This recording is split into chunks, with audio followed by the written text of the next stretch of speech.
오늘 주시는 하나님의 말씀입니다. 창세기 19장 12절부터 16절 말씀입니다. 구약성경 23쪽입니다.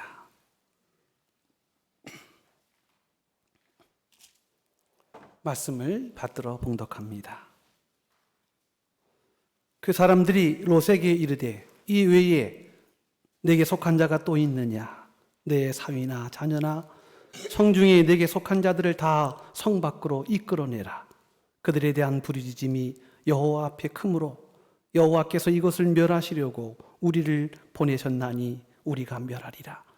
롯이 나가서 그 딸들과 결혼할 사위들에게 말하여 이르기를 여호와께서 이 성을 멸하실 터이니 너희는 일어나 이곳에서 떠나라 하되 그의 사위들은 농담으로 여겼더라.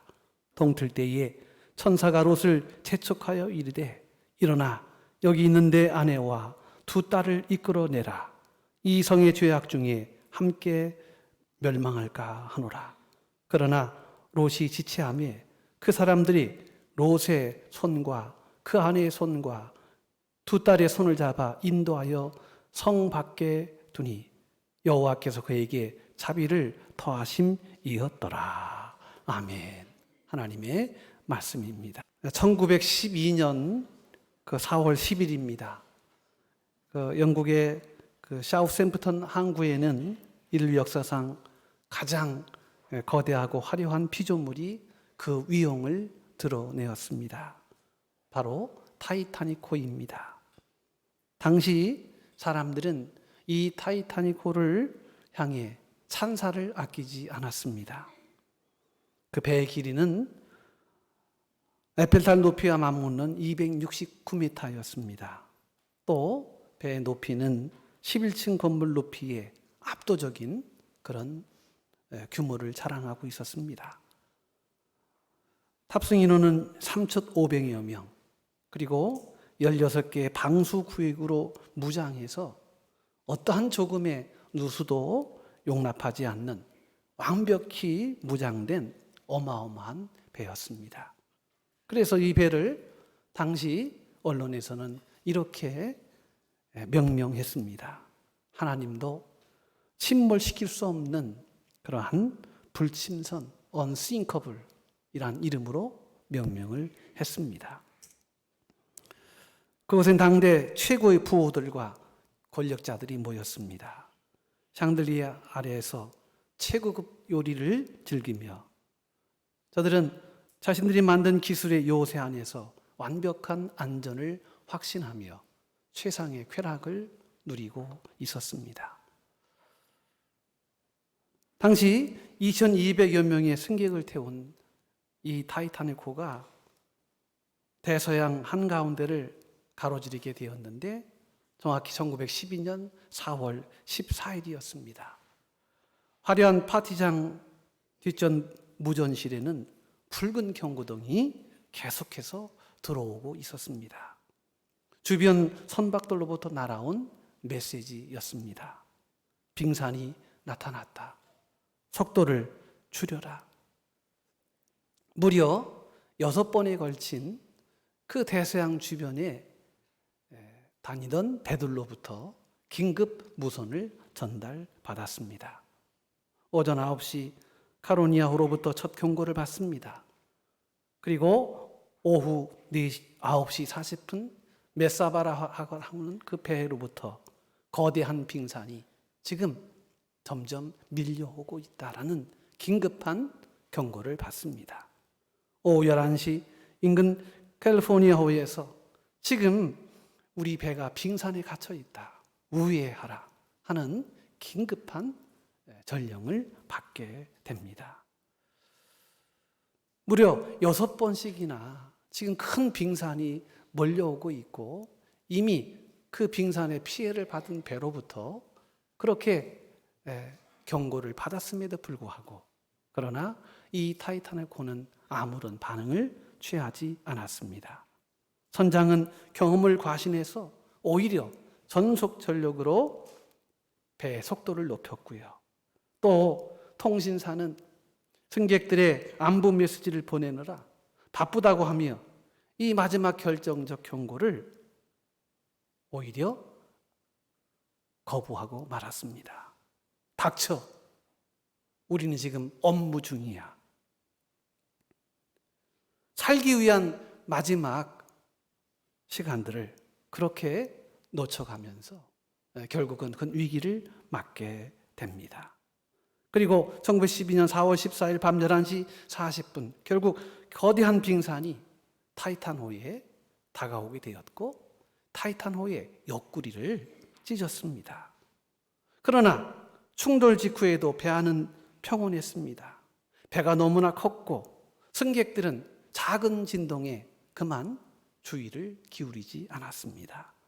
심지어 갑판에 떨어진 빙산 조각을 가지고 축구를 하면서 오히려 즐거워했던 분위기였다고 합니다. 이 배를 설계한 토마스 앤드류스가 이 이야기를 듣고 침수된 구역을 확인합니다. 그리고는 정확히 배는 2시간 후면 배가 가라앉습니다. 그렇게 긴박한 경고를 내렸음에도 불구하고 사람들은 이 마지막 경고마저 듣지 않았습니다. 그리고 구명정에 자신들의 목숨을 내려놓지 못하였습니다. 심지어 이 거대한 배가 안전하지 저 좁고 초라한 나무부터가 우리를 살리겠느냐 하면서 오만을 떨었다는 것입니다.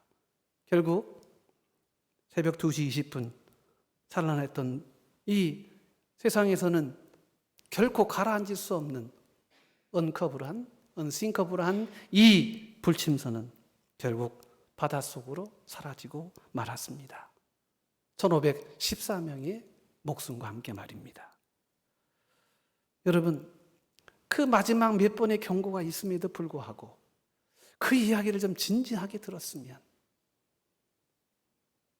이런 대형 참사가 일어나지 않았을 텐데 누구도 이 경고에 귀를 기울이지 않았습니다. 너무 가볍게 여겼습니다. 타이타닉이 침몰한 진짜 이유는 빙산 때문이 아니었습니다. 배는 결코 기술적 결함을 갖고 있지 않았습니다. 그러니 기술적 결함도 아니었습니다. 이 배가 저 대서양 한복판에서 빙산에 맞아 침몰할 수밖에 없었던 이유는 반복된 경고를 무시했기 때문입니다. 농으로 여겼기 때문입니다. 가볍게 여겼기 때문입니다.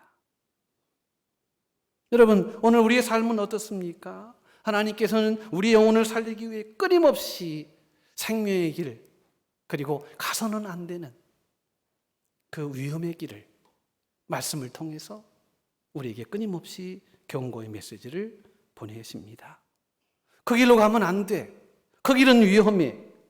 이제 멈춰야 돼. 더 이상 가면 안 돼. 교만하면 안 돼. 속도를 내면 안 돼. 허무하고 허망한 세상 바라보지 말고 십자가 바라보며 주님 바라보며 나아가야 돼.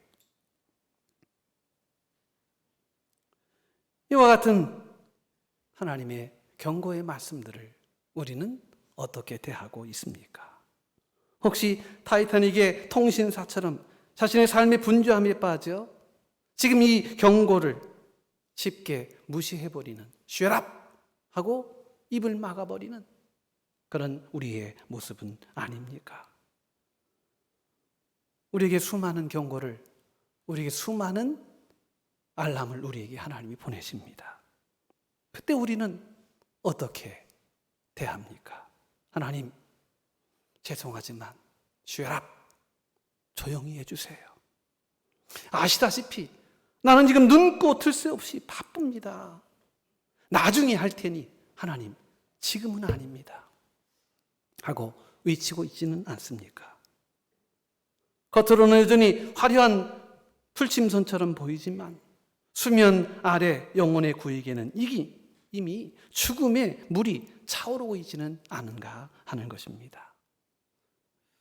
오늘 우리는 우리 인생의 교만이라고 하는 엔진을 잠시 꺼놓고 나를 살리시려고 하는 하나님의 주님과 한 준엄한 이 생명의 말씀 앞에 겸손히 귀 기울이는 그런 은혜의 시간이 되시기를 바랍니다. 우리는 일상생활 하면서 여러 가지 많은 표현들을 합니다. 그러나 그 많은 빈도수에 해당하는 표현 중에 하나는 농담하지 마세요. 농담하지 마세요 하는 말입니다. 보통은 상대방이 하는 말이 도저히 믿겨지지 않을 때, 혹은 현실성이 없다고 느껴질 때 우리는 그 말을 농담으로 치부해 버립니다. 진지하게 받아들이기에는 그 말이 나에게 들리지 않는다는 거죠. 내 삶의 방식과 너무 다르다는 것이지요. 그래서 우리는 아주 들어야 할 큰 소리는 작은 소리로 듣고, 듣지 말아야 할 작은 소리는 크게 듣는 이런 어리석은 모순에 빠지게 되는 것입니다. 오늘 본문의 말씀은 우리가 함께 읽었듯이 인류 역사상 가장 다급하고 절박한 순간을 묘사하고 있습니다. 하나님께서 죄악이 가득 찬 소돔과 고모라를 불로 심판하시기로 마음을 정하셨습니다. 이제 선사들을 보내 마지막 시찰을 합니다. 유황불이 떨어지기 직전 하나님의 선사들이 롯의 가정을 구원하기 위해 다급하게 찾아왔습니다. 롯은 헐떡이는 숨을 몰아쉬며 한밤중에 예비 사위들을 찾아가 문을 두드립니다. 여호와께서 이 성을 멸하실 터이니 너희는 빨리 일어나 이곳에서 떠나라. 14절 말씀입니다.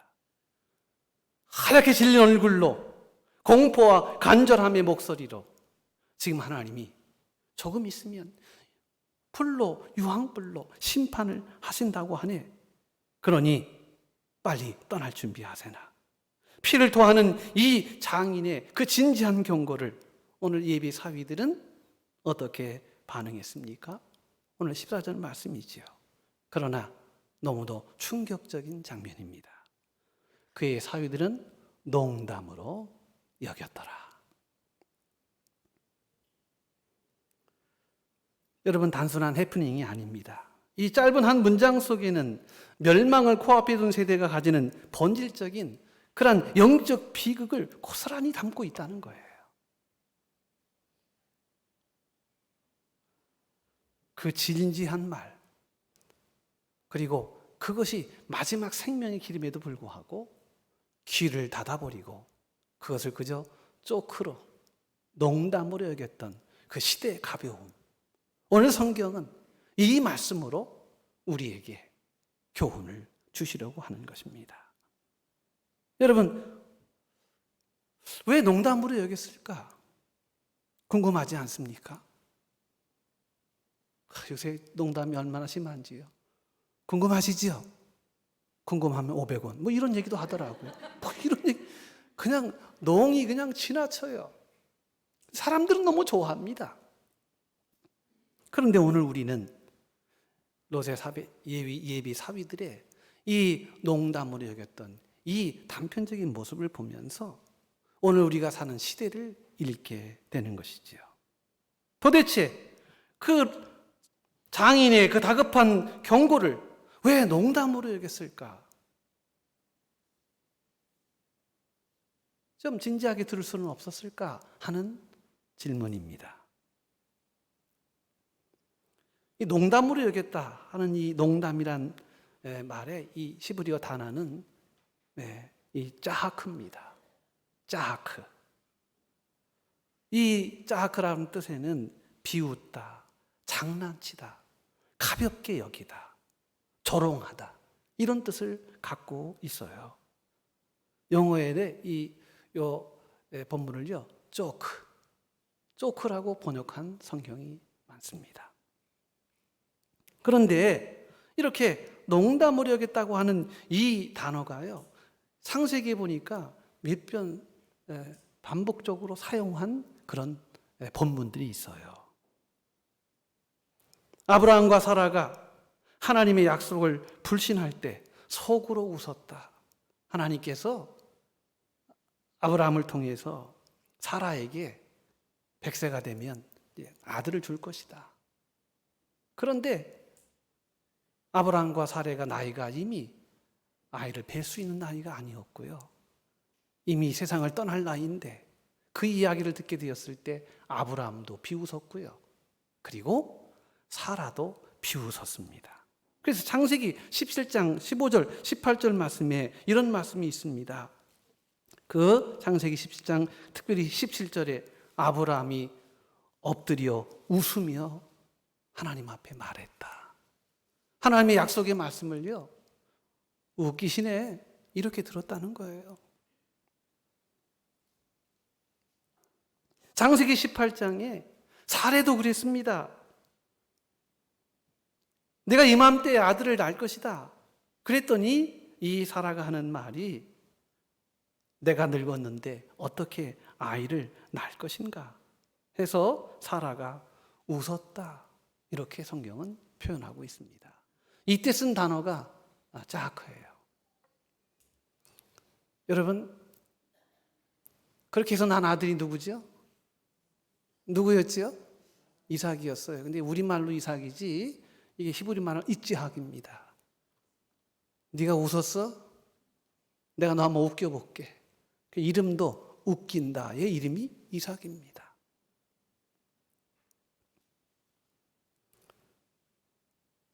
하나님을 우습게 여긴 거죠. 오늘 본문에서도 예비 사위들이 자크,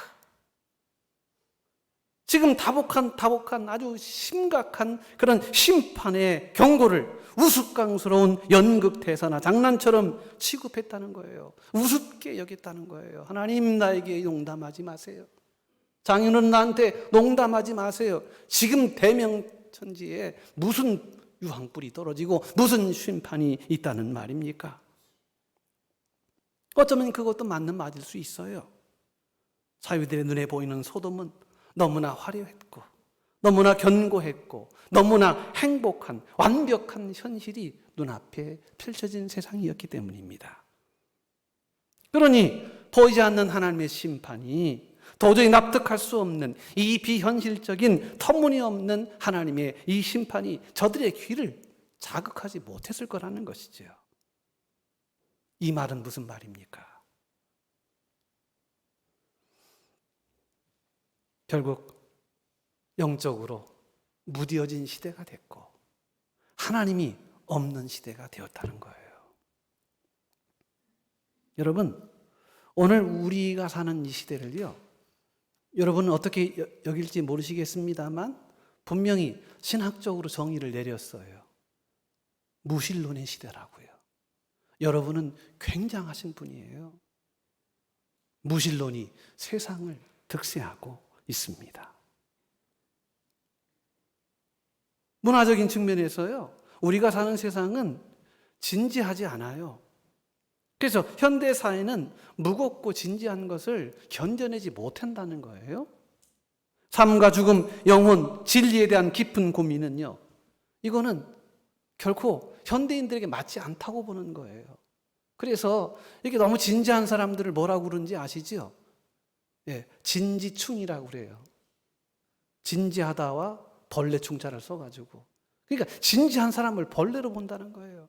심각한 사람들을 벌레로 본다는 거예요. 진리가 뭡니까? 생명이 뭡니까? 구원이 뭡니까? 은혜가 무엇입니까? 이 말을 하는 사람들을요, 벌레 취급하는 세상이 오늘 우리의 세상이라는 것입니다. 따지고 보면 모든 것이 15초 쇼폼 영상처럼 빠르고 자극적인 이런 재미로 소비되어야 직성이 풀리는, 그래서 진지함을 잃어버린 세대예요. 그냥 죽는 거지 뭐. 그냥 살다가 가는 거지 뭐. 돈이 최고지 뭐. 행복한 게 최고지 뭐. 또 다른 것이 필요해? 이것이 오늘 우리 사회가 추구하는 가치가 되었단 말입니다.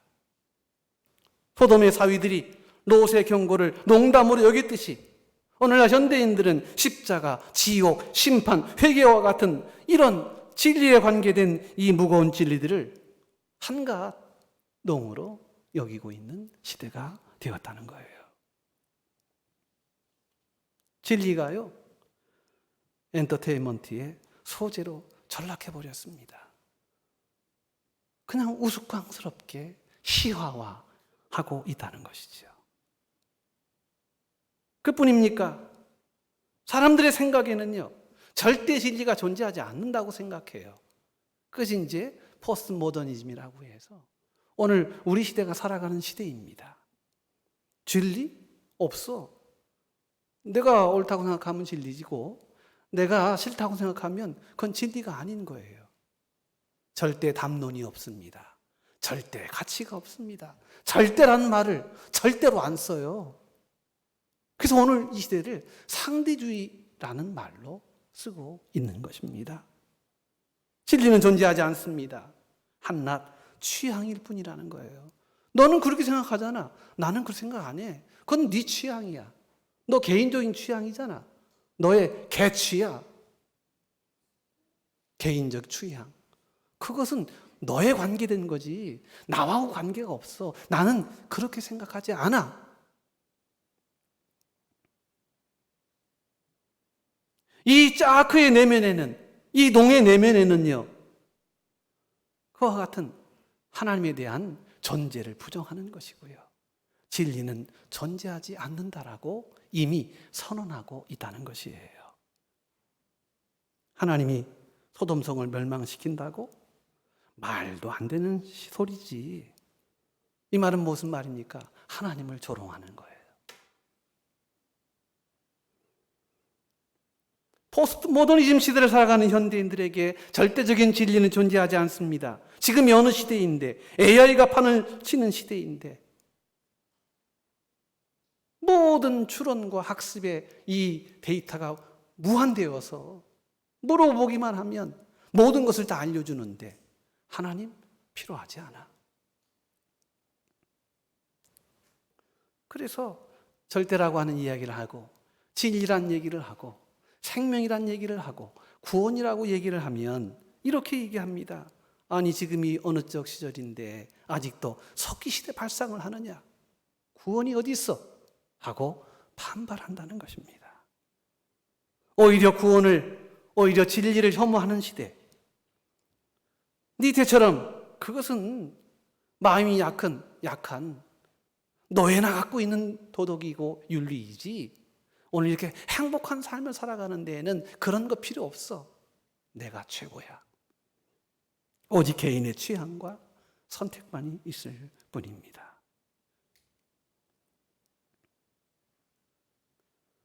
사랑하는 성도 여러분, 그것이 세상의 일만 이냐고요.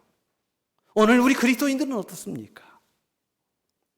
오늘날 많은 성도들이 강단에서 선포되는 말씀을 쫙 농담으로 소비하고 있어요. 별로 의미가 없어요. 우리 교회가 그렇다는 건 절대 아니고요. 우리 늘 진지하잖아요. 우리 모두는 세상 사람 말하는 것처럼 우리 모두는 진지충들이잖아요. 진심이잖아요. 그런데 오늘 신앙을 살아가는, 믿음을 살아가는, 믿음을 표방하며 살아가는 사람들의 삶에도 여전히 이 짝 농담으로 대체되는 모습들이 우리가 신앙하는 이 신앙의 세계에서도 유효하다는 것입니다. 내 귀를 즐겁게 하고 내 마음을 위로해주는 힐링 멘토링. 그래, 괜찮아요. 괜찮아요. 여러분, 뭐가 괜찮아요? 어디 성경이 괜찮다고 얘기하는 구석이 어디 있습니까? 성경은 진지합니다. 우리가 계속 장세기부터 지금 역대하까지요, 장장 몇 년 동안 새벽마다 강의를 하고 있는데요, 아주 마음이 무너집니다. 왜 무너집니까? 하나님의 준엄한 심판의 말씀이 다 무시되고 있는 내용들이라는 거예요. 내가 아프니, 내가 속이 상하니, 내가 괴로우니, 내 심사가 번잡하오니 내 마음을 위로해 주세요. 여러분, 성경은 위로의 말이 아니에요. 힐링 멘토링으로 가득한 설교들이 얼마나 판을 치고 있는지 모릅니다. 내 죄를 찌르고 내 삶의 방식을 통째로 바꾸라고 요구하는 심판과 십자가의 메시지에는 결코 귀담지 않습니다. 그냥 듣기 좋은 얘기. 그래서 자기가 잘 살고 있다는 모습을 성경을 통해서 어떻게라도 증명받고 싶어하는 마음들이 우리의 사람들의 마음속에, 성도의 마음속에 지금도 영트름하고 있다는 것입니다. 목사님 오늘따라 왜 저렇게 핏대를 내지? 왜 그러지? 저 양반 그럴 사람이 아닌데.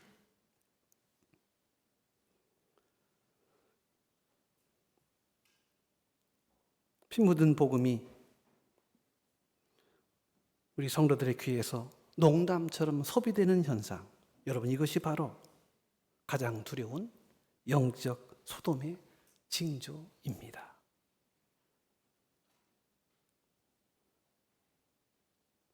사랑하는 우리 성도 여러분, 하나님의 말씀을 여러분 귀담아 들으셔야 돼요. 농으로 여기서는 안 됩니다. 가벼이 치부할 내용이 아닙니다. 그러나 세상의 풍조가 교회 안으로, 우리 신앙 안으로 그대로 밀려 들어왔습니다. 그래서 하나님 말씀을 진지하게 듣는 마음들이 부족합니다. 그 말씀은 좌우의 날섬 검과 같아서 우리 허단하고 허무하고 죄악에 익숙한 마음들을 그냥 가차없이 베어버리는 날카로운 피수와 같은 하나님의 말씀인데, 이 말씀을 듣고 가슴이 찢어지고 가슴이 아프고 내 마음이 불편해져야 하는데 불편해지려 하지 않습니다. 아모스 선지자는 8장 11절에서 하나님의 말씀을 짝 농담으로 소비하는 그때 당시 BC 6세기 당시 이스라엘의 시대 당시를 이렇게 표현합니다. 주 여호와의 말씀이니라. 보라 날이 이르지라. 내가 기근을 땅에 보내리니 양식이 없어 주림이 아니며 물이 없어 가람이 아니요 여호와의 말씀을 듣지 못한 기갈이라. 여러분 이게 무슨 말입니까? 말씀을 잘 안 듣는다는 거예요.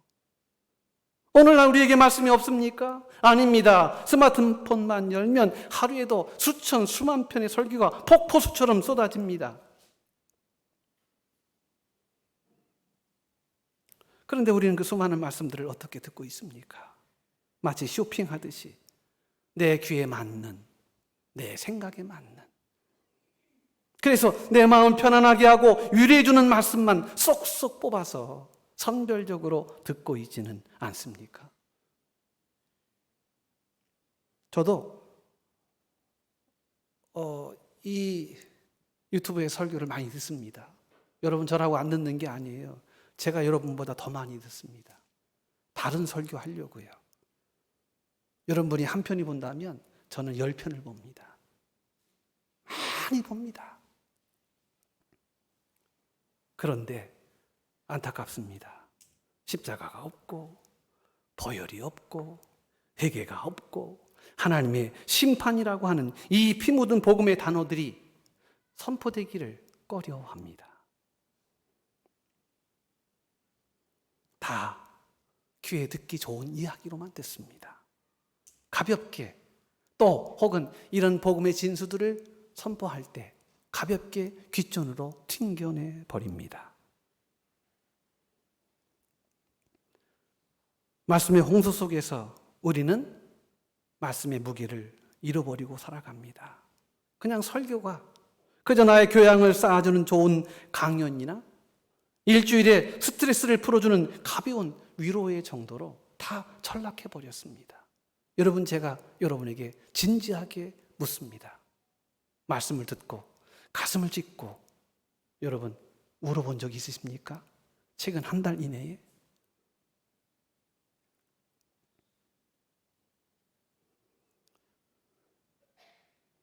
많이 계시니까 말씀을 못 하시는 줄로 압니다.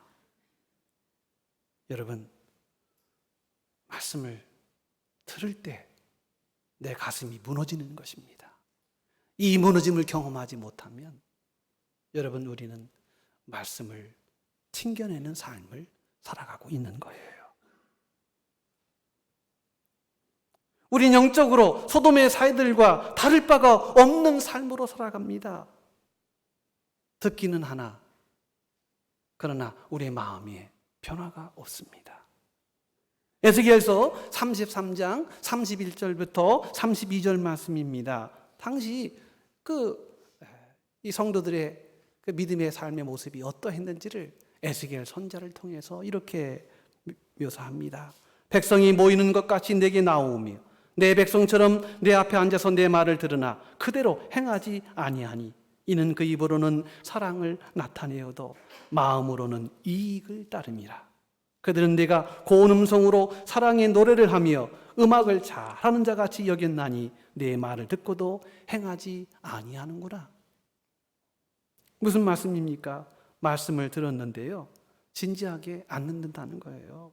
마치 고운 음성으로 부르는 사랑의 노래 정도로 그렇게 치부하고 만다는 것입니다. 롯의 이 사위들에게 주는 경고와 이 경고를 농담으로 여겼던 것 같이 정확히 일치하는 내용입니다.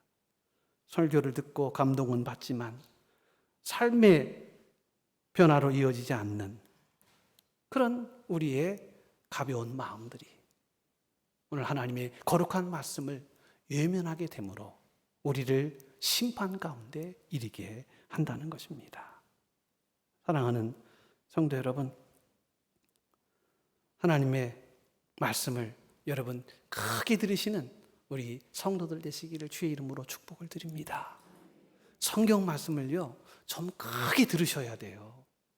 그냥 쉽게 덮어버리거나 안 들은 것처럼 귀를 막거나 내 귀에 튕겨버리는 이런 얄팍한 마음들을요, 이런 깃털보다 가벼운 마음들을 이겨내셔야 합니다. 하나님 말씀이 내 마음을 움직여야 합니다. 그 말씀 가지고 일주일 내내 통증을 가지고 주님 앞에 애를 써야 합니다. 주님, 나는 죄인입니다. 주님, 나는 죄인입니다. 어떻게 해야 할까요? 말씀이 떨어질 때 심령의 지진이 일어나고 그 말씀 앞에 복종하여 내 삶을 꺾어내는 진지함이 다시 살아내어야 합니다. 제가 역사하는 가정이 없지만 오늘 이 롯의 예비 사위들이 만약에 그때예요, 정말 진지하게 들었다면 한번 가정을 해보는 거예요. 그렇습니까? 그럼 빨리 가야죠. 이랬으면 어땠을까? 이런 생각을 해봅니다. 여러분, 그랬다면 그들은 살았을 거예요.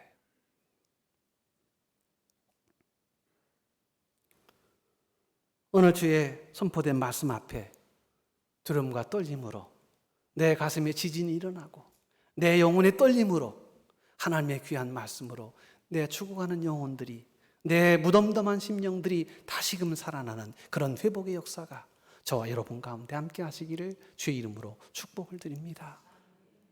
하나님 말씀, 어느 말씀이라도요, 여러분 가벼이 여기지 마세요. 아주 깊이 있게 들어야 합니다. 아니, 이렇게 사람들 보면요, 어디서 저 어디 가면 이 음식 좀 좋은 거 많더라, 어디 선전 보니까 대단하더라, 뭐 쏘팔매를 먹어야 된다느니 뭐 해가면서 여러분, 그런 소리는 작게 들어도 돼요. 그런데 듣지 말아야 되고 듣지 않아도 되는 이야기는 그렇게 크게 들으면서 나는 길이요 진리요 생명이니 나로 말미암지 않고는 아버지께로 올 자가 없느니라. 오직 하나님의 말씀에 주목하고 그 하나님의 거룩하심 앞에 내 모든 삶의 전전제를 맡기고 주님, 내 인생을 주님 앞에 맡기오니 주님 다스려 주옵소서. 이렇게 결단하고 주의 거룩한 현존 앞에 내 삶을 내던지는 이런 삶이 오늘 우리에게 얼마나 가득 차 있느냐 말입니다. 그 말씀 앞에 복종하는, 내 삶을 꺾어내는 그런 말씀의 진지함이 저와 여러분 속에 함께 하시기를 주의 이름으로 축복을 드립니다. 히브리서 4장 12절 말씀이죠. 하나님의 말씀은 살았고 활력이 있어 좌우의 날선 어떤 검보다 예리하여 혼과 영과 및 관절과 골수를 찔러 쪼기까지 하며 또 마음의 생각을 그리고 뜻을 판단한다. 여러분, 하나님의 말씀은 이렇게 우리를 살아내게 하는 능력이 되는 것입니다. 의사의 손에 잡힌 이 메스로 속에 암덩어리를 떼어내듯 하나님의 말씀은 이 예리한 메스가 되어 우리를 살리는 말씀이라는 거예요. 그러니 여러분, 그 말씀을 진지하게 들어야 되지 않겠습니까?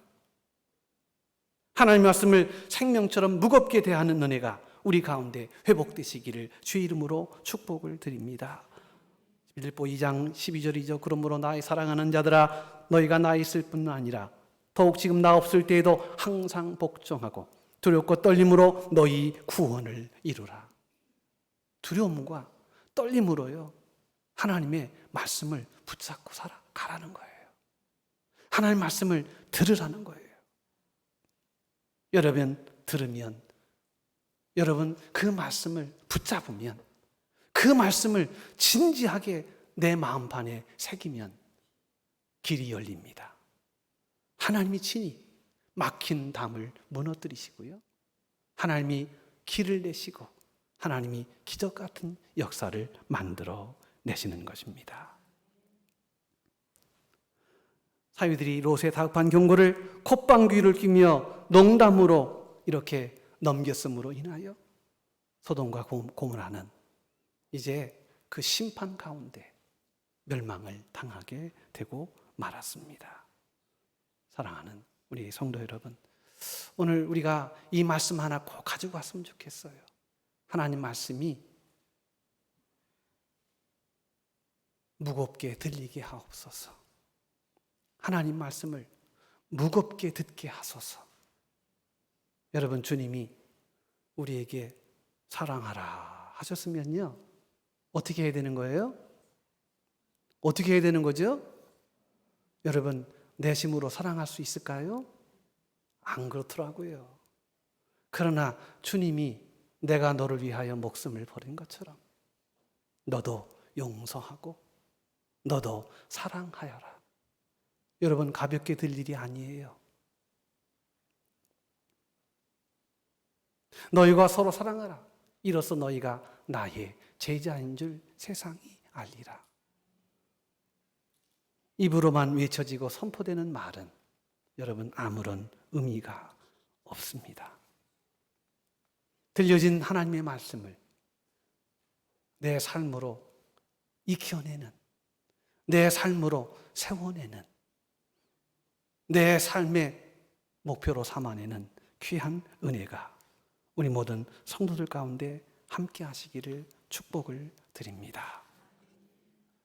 하나님의 말씀을 여러분 들으시는 우리 성도가 다 되셔서 그 말씀 가운데 하나님의 은혜를 힘입어 한 주간 내심으로 살지 말고요, 주님이 우리의 길을 내어주신 그 길을 따라 그 말씀을 가지고 넉넉히 믿음으로 승리하시는 우리 모든 성도들 되시기를 주의 이름으로 축복합니다. 하나님 감사합니다. 주의 말씀을 우리가 비중 있게 듣게 하여 주옵소서. 롯의 사위와 같이 쪼크로 여기고 농담으로 여기고 그저 한순간을 희화하는, 소비하는 그런 인생이 아니라 주의 말씀을 심각하게 들어 주의 말씀을 따르는 우리 성도들로 삼아 주옵소서. 말씀을 듣고 따르는 자 되게 하옵소서.